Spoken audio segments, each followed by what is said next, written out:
নির্মমতা যদি আসল পরিচয় কেউ দিয়ে থাকেন, বিজেপির সরকার দিয়েছেন, মোদিজির সরকার দিয়েছেন। মমতা বন্দ্যোপাধ্যায় সোসাইটির কাছে গড গিফট, আর নরেন্দ্র মোদী সোসাইটির কাছে, ভারতবাসীর কাছে জঞ্জাল। যতদিন পর্যন্ত এই জঞ্জালকে সারা ভারতবর্ষের মানুষ পরিষ্কার পরিচ্ছন্ন করে বঙ্গোপসাগরে ফেলতে না পারছে, ততদিন পর্যন্ত বিজেপি তথা আমাদের নরেন্দ্র মোদীজি ভারতবর্ষের প্রধানমন্ত্রী আমাদের জ্বালা। কেন্দ্রীয় সরকার যে হারে নিত্য প্রয়োজনীয় জিনিসের দাম বাড়াচ্ছে, যদি দিল্লির সরকার প্রত্যেকের বাড়ির অ্যাকাউন্টে টাকা না পাঠাতেন, তাহলে কিন্তু মানুষের দুর্দশার শেষ ছিল না। জঞ্জাল বিজেপি, জঞ্জাল মোদীজি। বিজেপির অধিকাংশ নেতার আত্মীয় পরিবার পরিজন তারা সারা ভারতবর্ষ থেকে যে গোমাংস যে বাজারে এক্সপোর্ট হয়, এদেরই আত্মীয় বন্ধু বান্ধব। লোক দেখানোর জন্য চিন্তা করার দরকার নেই, ওটা তো লোক দেখানোর জন্য করা হচ্ছে। সেখানে গরিব প্যাটিস বিক্রেতা প্যাটিস বিক্রি করছেন, কিনা তিনি মাংসের প্যাটিস ছিল, এই ধরনের কথাবার্তা তুলে তাকে মারধর করা হলো, তাই তো? এরা অমানুষ তো। নন্দীগ্রামে মমতা বন্দ্যোপাধ্যায় হারেননি, তো প্রায় 16 থেকে 21, 21 থেকে 26, 10 বছর শুভেন্দু অধিকারী নন্দীগ্রামের বিধায়ক।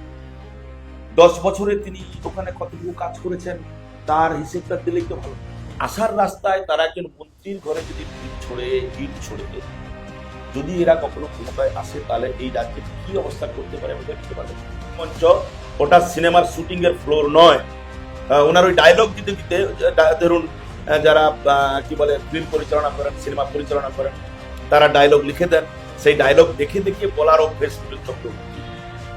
সুকান্ত বাবু একজন অধ্যাপক, মাঝে মাঝে কিসব কথাবার্তা বলেন, আপনারা টিভিতে দেখেছেন তার কথাবার্তা কিভাবে ভাইরাল হয়, কি ধরনের কুমন্তব্য তিনি করে থাকেন। এইসব যে কুমন্তব্য করেন না, মোদিজি মঞ্চে আছেন, মোদিজির সামনে একটু উল্টো পাল্টা বকে দিলাম, একটু হাততালি পড়লো, তাতে মোদিজি হয়তো ভাববেন যে বড় মাপের নেতা। কিন্তু সুকান্ত বাবু তো হাফ প্যান্ট বলছেন, সুকান্ত বাবু একজন হাফ প্যান্ট বলছেন, সুকান্ত বাবু তো আর পূর্ণ ক্ষমতা পান। প্রেসিডেন্ট পীযূষ কান্তি পর্দায় কথা বলবো তার সাথে। নমস্কার দাদা। নমস্কার। নমস্কার। সময় 365 পর্দায় আপনাকে স্বাগত। Thank you. আচ্ছা, একদিকে যখন গ্যাসের মূল্য বৃদ্ধি, তখনই কিন্তু রাজ্যে আসলেন নরেন্দ্র মোদী এবং সেখান থেকে তিনি বললেন যে তৃণমূল নামক যে নির্মম সরকার রয়েছে তার অন্ত হবে, সেটা নিয়ে কি বলবেন? বিগত 12 বছর ধরে নরেন্দ্র মোদীজির সরকার সারা ভারতবর্ষ জুড়ে রাজ করছে। তো নির্মমতার যদি আসল পরিচয় কেউ দিয়ে থাকেন, বিজেপির সরকার দিয়েছেন, মোদীজির সরকার দিয়েছেন। আমরা প্রাত্যহিক জীবনে, দৈনন্দিন জীবনে যে জিনিসগুলো ব্যবহার করি তার দাম আকাশ ছোঁয়া হয়েছে। কেবলমাত্র গ্যাস নয়, পেট্রোল, ডিজেল, সরষের তেল, মুগ ডাল, মসুর ডাল, জিরে, সর্ষে, পোস্ত, প্রত্যেকটা জিনিসের দাম এত বেড়েছে, রান্নাঘরে গেলেই আমাদের মা বোনেদের কান্না চলে আসার মতো উপায়। সাধারণ মানুষের বাঁচার অধিকারটা কেড়ে নিতে চাইছে বিজেপির সরকার, মোদীজির সরকার। তিনি যদি তিনি তার সহকর্মীদের মন রাখার জন্য এই কথা বলছেন যে আমাদের মমতা বন্দ্যোপাধ্যায়ের নেতৃত্বে বিগত 15 বছর ধরে মাটি মানুষের সরকার যে প্রতিষ্ঠা পেয়েছে মানুষের আশীর্বাদ নিয়ে, তাকে বলছেন এই সরকার নাকি নির্মমতার সরকার। মমতা বন্দ্যোপাধ্যায়ের মতো একজন রাজনৈতিক ব্যক্তিত্বের প্রত্যেক 500 বছরের জন্ম হয় কিনা আমার জানা নেই। মমতা বন্দ্যোপাধ্যায় সোসাইটির কাছে গড গিফট, আর নরেন্দ্র মোদী সোসাইটির কাছে, ভারতবাসীর কাছে জঞ্জাল।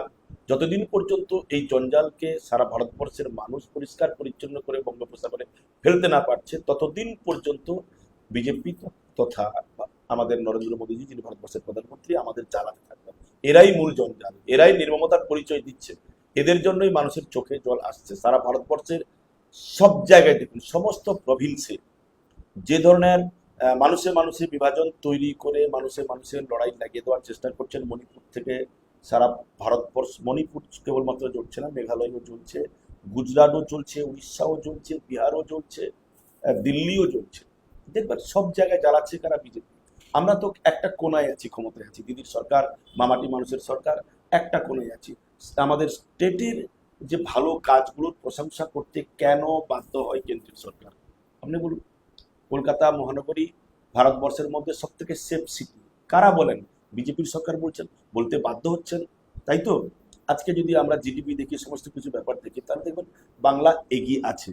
বাংলার মানুষের কাছে মমতা বন্দ্যোপাধ্যায় তার সরকারের যে পরিষেবাটা পৌঁছে দিয়েছেন, তার সরকারের পক্ষ থেকে বাংলার প্রত্যেকটা পরিবারের কমসে কম ৩-৪ জনের অ্যাকাউন্টে প্রত্যেক মাসে যে টাকাটা ঢুকছে, কেন্দ্রীয় সরকার যে হারে নিত্য প্রয়োজনীয় জিনিসের দাম বাড়াচ্ছে, যদি দিদির সরকার প্রত্যেকের বাড়ির অ্যাকাউন্টে টাকা না পাঠাতেন তাহলে কিন্তু মানুষের দুর্দশার শেষ ছিল না। জঞ্জাল বিজেপি, জঞ্জাল মোদিজি, জঞ্জাল তৃণমূল কংগ্রেস না। নির্মমতার শব্দটা মমতা বন্দ্যোপাধ্যায় এর কাছে কিন্তু খাটে না। তার কারণ এত আবেগপ্রবণ রাজনীতিবিদ সারা ভারতবর্ষে কেবলমাত্র একজন হয়েছেন, তার নাম মমতা বন্দ্যোপাধ্যায়, যিনি মানুষকে ভালোবাসেন, যিনি মানুষের সেবা করার জন্য রাজনীতি করতে এসেছেন। আপনি যেমন বিজেপি সরকার বিজেপি নেতৃত্বকে জঞ্জাল বললেন, সেখানে কিন্তু আজকে ব্রিগেডের সভা থেকে সুকান্ত মজুমদার বলেছেন তৃণমূলকে জঞ্জাল। তিনি বলেছেন 40 দিনের মধ্যে তৃণমূল নামক জঞ্জালকে রাজ্য থেকে বাদ দেবেন। কি বলবেন? এসআইআর এর মধ্য দিয়ে সারা বাংলার মানুষকে তার ভোটাধিকার প্রয়োগ করতে না দেওয়ার যে চক্রান্ত বিজেপি করেছিল, তার লড়াই, তার সংগ্রামটা একমাত্র নেত্রী দেখিয়েছেন মমতা বন্দ্যোপাধ্যায়। আপনারা দেখেছেন রাজপথে মমতা বন্দ্যোপাধ্যায় থাকেন, নবান্নে মমতা বন্দ্যোপাধ্যায় থাকেন, বিভিন্ন জেলায় মমতা বন্দ্যোপাধ্যায় থাকেন, আবার সুপ্রিম কোর্টের প্রধান বিচারপতির সামনে মানুষকে বাঁচানোর জন্য একজন অ্যাডভোকেট হিসেবে যে লড়াইটা করেছেন, সেটা ভারতবর্ষের কোনো রাজনৈতিক চরিত্র কিন্তু এর আগে পর্যন্ত করেন। আর এসআইআর এর মধ্য দিয়ে আমরা কি দেখতে পেলাম, মাননীয় সুপ্রিম কোর্ট আমাদের মহামান্য হাইকোর্টের প্রধান বিচারপতিকে যে নির্দেশ দিয়েছিলেন তার কাজ চলছে। মানুষকে যারা ভোট দিতে দেবে না এই চক্রান্ত করে, তারা এই স্বপ্ন দেখতে পারে 40 দিনের মধ্যে ক্ষমতায় আসবে। সুকান্ত বাবু একজন অধ্যাপক, মাঝে মাঝে কি সব কথাবার্তা বলেন, আপনারা টিভিতে দেখেছেন তার কথাবার্তা কিভাবে ভাইরাল হয়, কি ধরনের কুমন্তব্য তিনি করে থাকেন। এইসব যে কুমন্তব্য করেন না, মোদিজি মঞ্চে আছেন, মোদিজির সামনে একটু উল্টো পাল্টা বকে দিলাম, একটু হাততালি পড়লো, তাতে মোদিজি হয়তো ভাববেন যে বড় মাপের নেতা। কিন্তু সুকান্তবাবু তো হাফ প্যান্ট মন্ত্রী, সুকান্তবাবু একজন হাফ প্যান্ট মন্ত্রী। সুকান্তবাবু তো আর পূর্ণ ক্ষমতা পাননি। আর পশ্চিমবাংলাকে বিজেপির সরকার, নরেন্দ্র মোদীজি, অমিত শাহরা কি নজরে দেখেন। এতগুলো এমপি আছে, প্রায় 18টা এমপি মনে হয়, 12টা এমপি। তা 12টা এমপি এতে কি একটিও যোগ্য লোক ছিল না যে একটা পূর্ণ মন্ত্রী দেওয়া যায়? আমাদের রাজ্যের মানুষ কি এতই খারাপ যে একটা পূর্ণ মন্ত্রীর পদ পেল না? তার মানে ভাবতে হবে বিজেপি আমাদেরকে কি নজরে দেখে। আর হাফ প্যান্ট মন্ত্রীদের কাছ থেকে এর থেকে বেশি কিছু আপনি আশা করতে পারেন না। সুকান্ত বাবুর ওই কবি কবি ভাব আছে, ছন্দের অভাব আছে। উনি বলবেন তো ওনার কথা মানুষ শোনে না। আগামী 2026 বিধানসভা নির্বাচনে আপনারা দেখতে পাবেন শুভেন্দু অধিকারী সহ 72 জন তৃণমূল কংগ্রেসের নেতা 2021-এর বিধানসভা নির্বাচনে মমতা বন্দ্যোপাধ্যায়ের পেছনে ছুরি মেরেছিলেন, ভেবেছিলেন এখানে বিজেপি ক্ষমতায় আসবে, শুভেন্দু এই এলাকার এই রাজ্যের মুখ্যমন্ত্রী হবেন। স্বয়ং ভগবান রাম চাননি, তাই বিজেপি এখানে ক্ষমতায় আসেনি। আর শুভেন্দুর মতো গদ্দাররাও মুখ্যমন্ত্রী হতে পারেনি। ওদের স্বপ্নটা স্বপ্ন থেকে যাবে। গতবারের থেকে এবারে অনেক সিট বেশি বাড়বে। আপনি যেখানে বলছেন যে গতবারের তুলনায় এবারে সিট সংখ্যা অনেকটা বেশি বাড়বে, সেখানে দাঁড়িয়ে কিন্তু শুভেন্দু অধিকারী যার কথা বললেন, তিনি বলেছেন যে এবার তৃণমূল 2 ডিজিটের বেশি আসন পাবে না। শুভেন্দু ওই আমাদের কাঁথির শুভেন্দুর কথা বলছেন তো, যে তার নিজের বাবাকে স্বীকার করে না, অমিত শাহকে বাবা বলে বলে। কি যশস্বী প্রধানমন্ত্রী কি নরেন্দ্র মোদীজি বিশ্বের 1 নম্বর নেতা, তাকে বাবা বলে বলে। তার সে যা কিছু বলতে পারে, তো মূর্খটা। ও তো উচ্চ মাধ্যমিক পাস করেছে 3-4 বারে, গ্রাজুয়েট হয়েছে 3-4 বারে, কাকে দিয়ে কি করেছে ওই জানে। ও বলুক, ও তো পাগল হয়ে গেছে। লকেট চ্যাটার্জি আজ বলেছেন দিল্লি থেকে পাপ সাফ করা হয়েছে, এবার দিল্লি থেকে আপ সাফ করা হয়েছে, এবার বাংলা থেকে পাপ সাফ করা হবে। এই কি বলবেন? আচ্ছা, লকেট দিতে এবার মানে হেরে গেছেন। ও হিরো একজন নেত্রী, যিনি কপাল গুনে একবার বেঁচে গেছিলেন, জিতে পিতে গেছিলেন। মানুষ তাকে ত্যাগ করেছে। মঞ্চে উঠে বড় বড় কথা বলা ছাড়া তার কোনো উপায় নেই, নাহলে নেতাদের কাছে তার রেটিং বাড়বে না। ও কথার কথা বলেছেন, মানুষ তাকে তাড়িয়ে দিয়েছেন, নির্বাচনে পরাজিত করেছেন, মানুষ তাকে ভোট দেয়নি। যেখানে তিনি ভোটে জিতেছিলেন সেই এলাকায় তিনি যেতেন না বছরের পর বছর ধরে। তাকে মানুষ ত্যাগ করেছেন, তার মুখে ওইসব কথা শোনা পায় না। আচ্ছা, বিজেপি নেতা তথা অভিনেতা মিঠুন চক্রবর্তী আজ বলেছেন যে আগে আমরা দেখেছি হাত ভেঙেছে, পা ভেঙেছে, এবার মুখ্যমন্ত্রী আইসিইউ থেকে বক্তৃতা দেবেন। এবারে ভাবুন, আমরা যাকে নিয়ে একটা সময় গর্ব করতাম যে বাংলার একজন মানুষ, অভিনেতা মিঠুন চক্রবর্তী, তিনি বোম্বেতে গিয়ে রাজ করেছেন দীর্ঘদিন। আমার বাবাও তার ফ্যান ছিলেন একটা সময়। আমি তার সন্তান, আমিও তার একটা সময় ফ্যান ছিলাম। এখন ভাবছি যে আমার মতো মূর্খ মনে হয় এ দেশে আর কেউ নেই। এটা সিনেমার অভিনয় হচ্ছে না, টেক টেক টেক, মানে 3-4 বার ধরে টেক রিটেক, এটা হচ্ছে না। উনি মঞ্চ থেকে বক্তব্য দিচ্ছিলেন, উনি ভুলে গেছিলেন যে ওটা রাজনৈতিক মঞ্চ, ওটা সিনেমার শুটিং এর ফ্লোর নয়। ওনার ওই ডায়লগ দিতে দিতে ধরুন যারা কি বলে ফিল্ম পরিচালনা করেন, সিনেমা পরিচালনা করেন, তারা ডায়লগ লিখে দেন, সেই ডায়লগ দেখে দেখে বলার অভ্যেস মিঠুন চক্রবর্তী। এখানে নিজের মাথা থেকে কিছু ভালো কথা বলতে হয়। একজন মহিলা মুখ্যমন্ত্রী, তিনবারের মুখ্যমন্ত্রী, মানুষের আশীর্বাদ নিয়ে তিনি মুখ্যমন্ত্রী হয়েছেন, সেই সঙ্গে 7বারের এমপি, 4বারের কেন্দ্রীয় মন্ত্রী, সারা বাংলা নয় সারা ভারতবর্ষের মানুষ যাকে দিদি হিসেবে ডাকে, যিনি মানব কল্যাণের কাজ করতে গিয়ে ঘাত প্রতিঘাতের মধ্য দিয়ে তিনি উঠে এসেছেন। সিপিআইএম পার্টি, মার্ক্সবাদী কমিউনিস্ট পার্টি তার উপরে কতবার আক্রমণ করছে তার হিসেব নেই। এমন এক ধরনের মহিলা মুখ্যমন্ত্রীর নামে তিনি যে কি বলে কুকথা বলেছেন, এটা আমার মনে হয় আজকে মিঠুনদা অসভ্যতামি করলেন। আজকে আমার নিজেরই লজ্জা হচ্ছে যে আমি মিঠুন চক্রবর্তীর সিনেমা দেখতাম, মিঠুনকে ভালোবাসতাম, সে ভালোবাসার জায়গা থেকে মিঠুন চক্রবর্তী ব্যক্তি পীযূষ পণ্ডার কাছ থেকে তো আজকে একদম সরে গেল। তবে আমার মনে হয় উনি যে বক্তব্য দিয়েছেন একজন বাঙালি হিসেবে, তার এই বক্তব্য দেওয়াটা ঠিক হয়নি। আর তিনি তো ফেঁসে আছেন, আমি যেটা শুনেছি পারিবারিক কারণে ফেঁসে আছেন।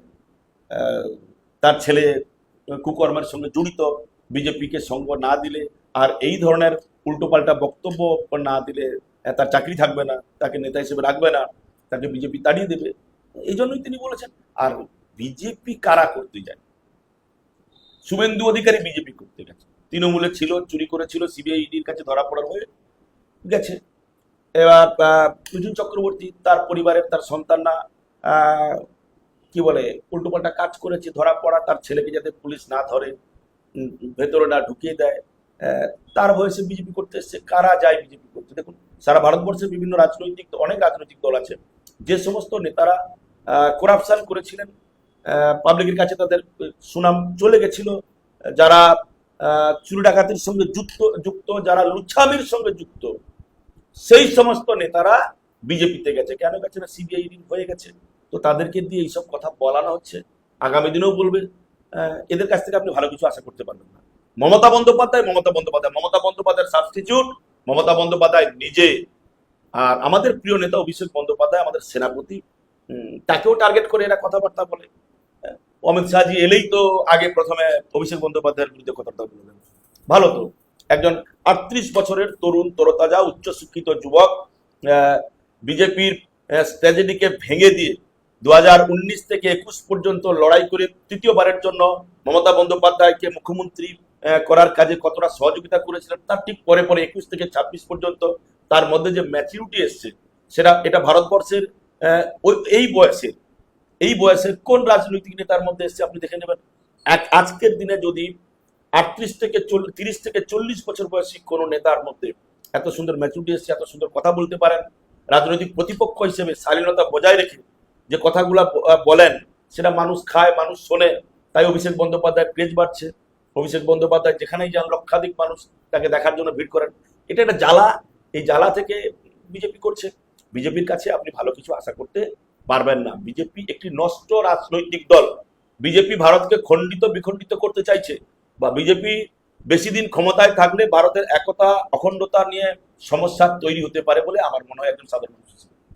আচ্ছা, মিঠুন চক্রবর্তী আরো বলেছেন যে 30 সেকেন্ডে তৃণমূলে যে খেলা হবে সেটা খেলা হবে শেষ করে দেবে। ওরা সিনেমার ডায়লগ বলেছেন, কিন্তু মূর্খামি করেছেন, মূর্খের মতো কথা বলছেন। মিঠুন চক্রবর্তীকে বাঙালি ভালোবাসতো, আজকে তার এই বক্তব্যের পরে আপনি বিজেপির লোকেরাই ছিছি করছেন। বিজেপি যারা করেন, যারা বিজেপিকে ভোট দেন, মিঠুন চক্রবর্তীর এই বক্তব্যের পরে তারাই ছিছি করছেন। মিঠুন চন্দ্রার সম্বন্ধে আর কোনো কথা বলার আমার ইচ্ছে নেই। আচ্ছা, আগেও বাংলার মনীষীদের নাম ভুল বলতে দেখা গেছে বিজেপিকে। আজ নরেন্দ্র মোদী স্বয়ং মঞ্চ থেকে রানী রাসমণিকে রানী রসমণি বললেন, কি বলবেন? যারা বাংলা ভাষা জানে না, যারা বাংলা ভাষা বোঝে না, তারা কেন বাঙালির ভাবাবেগে আঘাত দেয় সেটা আমার খারাপ লাগে। আজ পর্যন্ত ভারতবর্ষের যত প্রধানমন্ত্রী এসেছেন, যারা প্রধানমন্ত্রী হয়েছেন, সব থেকে বেশি মিথ্যা কথা যিনি বলেছেন তার নাম নরেন্দ্র মোদী, আর সব থেকে মূর্খ যদি হয়, যতগুলো রাজনৈতিক নেতৃত্ব ভারতবর্ষের প্রধানমন্ত্রী হয়েছেন তাদের মধ্যে সব থেকে মূর্খ যদি হয় তিনি নরেন্দ্র মোদী। এত মূর্খ মানুষ। তিনি বিভিন্ন সময় আমাদের রাজ্যের বিভিন্ন মনীষীদের নিয়ে কথা বলতে গিয়ে ভুলভাল বলেছেন। তার শিক্ষা নেই, দীক্ষা নেই, তিনি বলবেন, এটাই স্বাভাবিক। আচ্ছা, আপনাদের দলেরই নেত্রী শশী পাচার বাড়িতে আজ ব্রিগেডে যাওয়ার সময় হামলা চালানো হয় বলে অভিযোগ। শশীদি আদ্যপ্রান্ত একজন ভদ্র মহিলা। একটি রাজনৈতিক পরিবার থেকে তিনি এসেছেন। তিনি আমাদের এই রাজ্যের মন্ত্রিসভার একজন ক্যাবিনেট মন্ত্রী। গণতান্ত্রিক অধিকার আছে আমাদের প্রত্যেকের। আমার ইচ্ছা আছে আমি তৃণমূল কংগ্রেস করি, আপনার ইচ্ছা থাকলে আপনি কংগ্রেস করতে পারেন। বহুদলীয় শাসন ব্যবস্থা আমাদের দেশে আছে। তা ভাবুন, একজন বিজেপি ক্ষমতায় আসেন, তাদের মিছিল করে আসা রাস্তায় একজন এই রাজ্যের ক্যাবিনেট মন্ত্রীর বাড়ি, যারা ক্ষমতায় আসেনি, মোদীজির সবাই আসছিলেন, আসার রাস্তায় তারা একজন মন্ত্রীর ঘরে যদি ঢিল ছোড়ে, ইট ছোড়ে, যদি এরা কখনো ক্ষমতায় আসে তাহলে এই রাজ্যের কি অবস্থা করতে পারে আমরা ভেবে নিতে পারবেন। সুশিক্ষায় শিক্ষিত মানুষ, সংস্কৃতি মনস্ক মানুষ, পশ্চিমবাংলার মানুষ, যারা যেখানে হিন্দু, মুসলমান, শিখ, ইসাই আমরা সকলে একসঙ্গে বসবাস করি। আমার ঠাকুর দ্বারা করে গেছেন, আমার বাবারা করে গেছেন, আমরা করছি, আমাদের সন্তানরাও একসঙ্গে থাকবে। এই ধরনের সংস্কৃতি মনস্ক একটি রাজ্যে সুশাসন ব্যবস্থাকে ভেঙে দেওয়ার চক্রান্ত যারা করতে পারে তার সেই রাজনৈতিক দলটির নাম বিজেপি। আর বিজেপিতে সন্ত্রাসবাদীরা থাকে, বিজেপিতে ভদ্রলোকের সংখ্যা খুব কম আছে। তাদের কাছ থেকে আপনি এর থেকে বেশি কিছু আশা করতে পারবে না। ওরা যেখানে যেখানে যাবে, ওদের প্রতিপক্ষ দলের যে নেতার বাড়ি সেখানে চলে যাবে, এটাই ওদের কালচার। আমরা জানি যে এখন গ্যাস নিয়ে একটা সংকট দেখা দিয়েছে, সেখান থেকে দাঁড়িয়ে কিন্তু কেন্দ্র সরকার নির্দেশ দিয়েছে যে শহরাঞ্চলে 25 দিনের ব্যবধানে গ্যাস বুকিং করা গেলেও গ্রামাঞ্চলে সেই দিন সংখ্যাটা 45। এটা ভোট রাজনীতিতে কতটা প্রভাব ফেলবে? মোদিজি গুজরাটের মানুষ, মূলত বাংলাকে তিনি ভালোবাসেন না। তিনি এই রাজ্যে এসে রাজ্যবাসীর মধ্যে বিভেদ তৈরি করার যে জ্বলন্ত একটা চেষ্টা করেছেন তার জ্বলন্ত উদাহরণ শহরে 30 দিনের মাথায় আর গ্রামে 15 দিনের মাথায়। তো এতে কোনো প্রভাব পড়বে না। মানুষ বিজেপিকে ছুঁড়ে ফেলতে চাইছে, কেবলমাত্র রাজ্য থেকে না, সারা ভারতবর্ষ থেকে। সেদিন আর বেশি বাকি নেই। আর বিজেপির কোনো পলিসি এ রাজ্যে কাজ করবে না, কারণ এখানে একজন আছেন, তার নাম মমতা বন্দ্যোপাধ্যায়। মমতা বন্দ্যোপাধ্যায় বেঁচে থাকতে থাকতে এই রাজ্যে কখনো কোনো রাজনৈতিক দল তৃণমূল কংগ্রেস ছাড়া ক্ষমতায় আসতে পারবে না। কারণ মমতা বন্দ্যোপাধ্যায় মানুষকে যেরকম ভালোবাসেন, মানুষও মমতা বন্দ্যোপাধ্যায়কে ভালোবাসেন। একটি ছোট্ট কথা আমি আপনাদেরকে বলবো, শেষ করব। জনতার মমতা, মমতার জনতা। মমতা বন্দ্যোপাধ্যায় জনতার কথা বোঝেন, আর জনতা মমতা বন্দ্যোপাধ্যায়কে বোঝেন। তার মাঝখানে আমাদের মতো নেই, হিন্দুরা 2-4 জন আছি কি 10 জন আছি। তো জনতা মমতাকে বোঝেন, মমতা জনতাকে বোঝেন। এইখানে কোনো মোদির জাদু চলবে না। পয়সা দিয়ে সভার মধ্যে মোদি মোদি যারা স্লোগান তোলার জন্য লোক রাখে, লোক দেওয়া থাকে, 20 জন 25 জন কোন সবার মধ্যে তাকে পয়সা দেওয়া থাকে, মোদি মোদি করে চিৎকার করতে বলা হয়, দিলে বাকি লোকেরা করবে। তো এই তো তাদের, মোদিজির কাছে রাজনীতি ব্যবসা, আর দিদির কাছে রাজনীতি সেবা, আর কিছু। আচ্ছা, আমার শেষ প্রশ্ন আজকের মতো, পূর্ব মেদিনীপুর জেলায় তৃণমূলের প্রস্তুতি কতটা, কি কি কিরকম ফলাফল হতে পারে? কাঁথি সাংগঠনিক জেলা পূর্ব মেদিনীপুরে আমরা গতদিনের থেকে বেশি শক্তিশালী হয়েছি। আমার দৃঢ় বিশ্বাস, আমার সাংগঠনিক এলাকায় যে 8টা বিধানসভা আছে, আমরা 8টার দিকে যেমন দেখেছি যে ব্রিগেডের লক্ষ্মীগঞ্জে যখন গীতা পাঠ হয়েছিল তখন একজন চিকেন প্যাটিস বিক্রি করে তাকে মারধর করা হয়েছিল, কিন্তু আজ সেই ব্রিগেডেই যখন প্রধানমন্ত্রীর সভা হচ্ছে তখন আমরা দেখতে পাচ্ছি একদিকে যেমন মাছ রান্না হচ্ছে, তেমনি মাংস রান্না হচ্ছে, তেমনি ডিম রান্না হচ্ছে। এই দ্বিচারিতা নিয়ে কি বলবো? এখন বিজেপির অধিকাংশ নেতার আত্মীয় পরিবার পরিজন তারা সারা ভারতবর্ষ থেকে যে গোমাংস যে বাজারে এক্সপোর্ট হয়, এদেরই আত্মীয় বন্ধু বান্ধব। এরা দ্বিচারিতা নিয়ে কেন করেন আমি সেটা আপনাকে বলছি। গীতা পাঠ, আমি হিন্দু ব্রাহ্মণ পরিবারের সন্তান। আমি সকালে এক ছন্দ গীতা পড়ি। আমি আমার বাড়ির ঠাকুর ঘরে বসে পড়ি, তার জন্য আমাকে রাস্তায় গিয়ে বসতে হয় না। আমার পরিবারের বাকি লোকজনরা যারা আছে তারা স্নানাদি সেরে যখন ঠাকুর ঘরে যায় সেখানে লোক দেখানোর জন্য গীতা পড়ার দরকার নেই। ওটা তো লোক দেখানোর জন্য করা হয়েছিল। সেখানে গরিব প্যাটিস বিক্রেতা প্যাটিস বিক্রি করছেন, কিনা তিনি মাংসের প্যাটিস ছিল, এই ধরনের কথাবার্তা তুলে তাকে মারধর করা হলো, তাই তো? এরা অমানুষ তো। যারা গীতা পড়তে যান, যারা গীতাটা আমরা মূলত পড়ি কেন? কেন বন্ধু? আমি যেন বিবেক শূন্য না হয়ে যাই, বিবেকবান তৈরি হই। কোনো বিবেকবান মানুষ কখনো কোনো মানুষের ওপরে অন্যায়ভাবে আঘাত হানতে পারে না। সেদিনকে গীতা পড়ার নামে মানুষকে ঠকানোর চেষ্টা করা হয়েছিল, মানুষকে বোকা বানানোর জন্য চেষ্টা করা হয়েছিল। এই জন্য একজন প্যাটিস বিক্রেতাকে মারা হয়েছিল। আজকে যে মোদিজির সভা হলো, সেখানে তো দেদার মাংস হয়েছে, মচ্ছব হয়েছে, মাছ, মাংস, ডিম, এলাই ব্যবস্থা। আরো কিছু কিছু লোককে তো সোশ্যাল মিডিয়া দেখতে পাচ্ছি সাইডে বসে একটু গুড় জল বলি আমি যেটাকে, মত্র তো খেয়ে দিচ্ছে। তো এরা এরকম, এদের এদের সম্বন্ধে বেশি কথা বলা ভালো না। নিজের মাথা খারাপ হয়ে যাবে, মন খারাপ করবে যে আমরা আমরা সকলেই এদেশের অধিবাসী। আমাদের দেশের যারা স্বাধীনতা সংগ্রামী, তারা কি এই ধরনের একটি রাজনৈতিক দল আগামী ভবিষ্যতে ক্ষমতায় আসবে এটা স্বপ্ন ভেবেছিলেন? হয়তো যদি সত্যি সত্যি ঈশ্বর আছেন, যদি আমরা কি বলে নতুন জন্মে যে আমার দুবার তিনবার করে জন্ম হয়, এটা যদি বিশ্বাস রাখি, তাহলে কিন্তু উপরে যারা আছেন, স্বর্গে আছেন, তারা আজকে দুঃখ পাচ্ছেন, কষ্ট পাচ্ছেন, তারা হয়তো কান্নাকাটি করছেন এই রাজনৈতিক দলটার এই অবস্থা। আচ্ছা, আজ নন্দীগ্রাম দিবস, এবং নন্দীগ্রামে আমরা পূর্বেও দেখেছি যে মমতা বন্দ্যোপাধ্যায় পরাজিত হয়েছিলেন, যদিও তা নিয়ে এখনো বহু কেস বা তদন্ত চলছে। এবছর নন্দীগ্রামে সেবাশ্রয় প্রকল্প হয়েছে, যা কিন্তু ব্যাপক প্রভাব বিস্তার করেছে। সেটা কি ভোটে কোনো প্রভাব ফেলবে? নন্দীগ্রামে মমতা বন্দ্যোপাধ্যায় হারেননি। নন্দীগ্রামের মানুষ মমতা বন্দ্যোপাধ্যায়কে ভোট দিয়েছিলেন।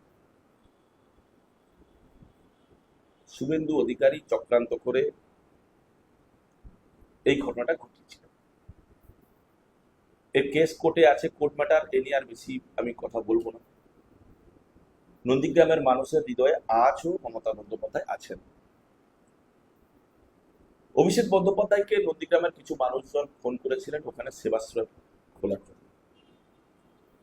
তাদের ডাকে আমাদের প্রিয় নেতা অভিষেক বন্দ্যোপাধ্যায় সাড়া দিয়েছিলেন, সেখানে সেবাশ্রয় করেছিলেন। তৃণমূল, সিপিএম, বিজেপি কেন সর্বস্তরের হিন্দু মুসলমান সকলে মিলে ওই সেবাশ্রয় গেছিলেন।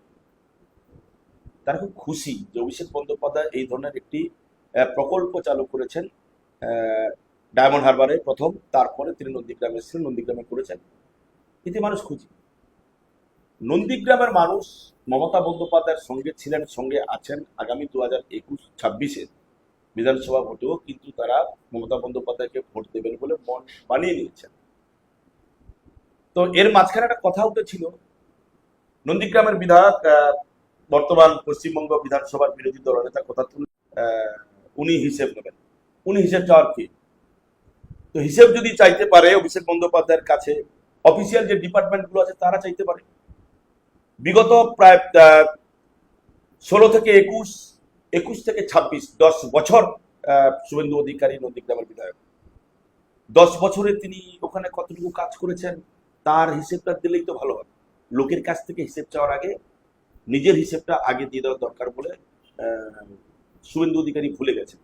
তাই সকাল থেকে সন্ধ্যে পর্যন্ত তার নিত্যদিনের কাজ ব্যানার্জি পরিবারকে গালিগালাজ করা, মমতা বন্দ্যোপাধ্যায়কে গালিগালাজ করা, অভিষেক বন্দ্যোপাধ্যায়কে গালিগালাজ করা, ও তার নিত্য নৈমিত্তিক কাজ। তার তো কোনো কাজ নেই, কারণ বিজেপিও তাকে খুব একটা বেশি পাত্তা দিচ্ছে বলে আমার মনে হয় না।